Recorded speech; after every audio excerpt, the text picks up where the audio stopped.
Hello guys, welcome to Spotari Channel. Today I will give you a tutorial how to share Google Drive files and folder with a link. Before that, I want to ask you guys, how are you? So you don't miss of our videos, don't forget to like, share and subscribe to this channel.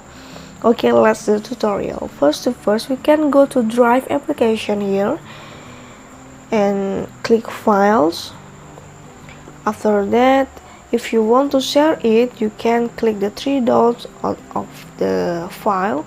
You choose the one, I choose the example 4. Click the three dots and click on the copy link.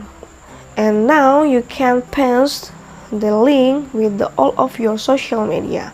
For example, I want to give a link with my WhatsApp group.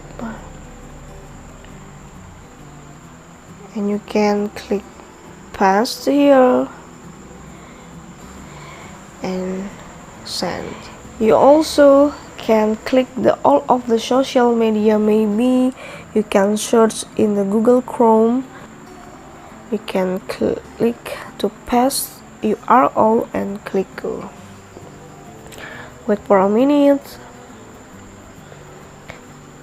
And this is a file that you have to be access for everyone and you can't share it. This is a tutorial how to share Google Drive files and folder with the links. So thank you for the attention. I hope this video is useful for you and bye.